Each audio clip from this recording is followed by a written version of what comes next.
Hey everyone, welcome to 2024. As we ring in the new year, I wanted to share with all of you wonderful people some goals and ideals that I have for 2024. 2023 was one heck of a year. It came with a ton of challenges, but also incredible moments as well. In 2023, I continued to work on different skills such as gardening, winemaking, and cider making. My family started making our own sourdough bread. We had a baby in 2023, and honestly, it kind of seems to have mostly gone by in a blur. And I am more than happy that 2023 is over and that 2024 is here. This is the year that I'm finally getting out of the Navy very soon. My wife and I are going to move closer to our parents, and I know that our kids are going to love being that much closer to their grandparents. And there's so many different moving parts and hoops that I'm going to have to jump through, like selling a house, buying a house, moving all of my stuff, finding a job. And as we jump over all these crazy hurdles, I really have a few guiding principles that I wanted to share with all of you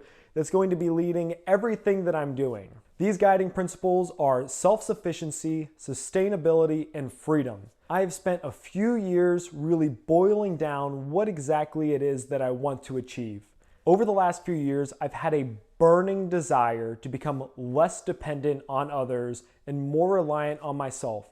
I want my family to be able to depend on me, and I just want to be able to produce more things for and by myself. I've been devouring different books and learning different skills in order to get closer and closer to those goals. And I've recently been able to boil down the combination of my thoughts to these three desires. I want to become more self-sufficient, more sustainable, and more free.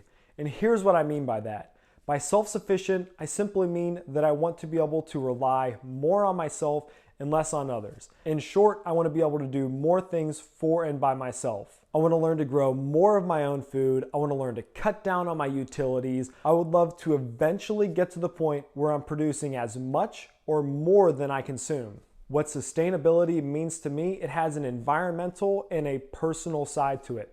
The personal side to it is I want to be able to keep living this life that I create without being completely burned out. While I expect there to be plenty of hard work involved, I want it to be enjoyable enough and rewarding enough that I can continue doing it. For the environmental side, I simply mean I want to be a good steward of the earth.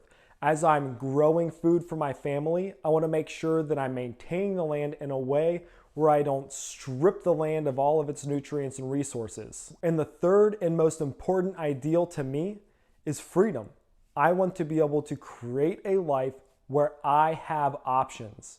When I get up in the morning and go to work or go perform my chores or whatever it is that I'm doing, I want to do those things because I want to do those things and not because I have to do those things. I want to live somewhere because I want to live there. I want to work somewhere because I want to work there. And I want to stop living a life that is so overly dictated by my living expenses. That means bringing down debt, bringing down the cost of living for myself and my family so that I don't need to struggle daily to provide for myself and my family. Living out these ideals can mean a lot of different things for a lot of different people, but for me, it's going to mean getting back to the basics, living a simpler life, making more things instead of just going to the store for everything, growing a lot more food for myself and my family, and finding different ways to cut down on our utility bills. I have an overwhelming number of things planned for myself in 2024, but of course I'm gonna stay flexible because things don't always go exactly as you plan them. As we go into 2024 and I'm learning how to do more things for and by myself, I definitely plan on sharing with you how to do more things for and by yourself. And I definitely hope that you stick around for this journey with me. I'm always grateful for all of the support, and I can't wait to see what wonderful things happen in 2024. Thank you so much for being here with me. I hope that you have a happy new year.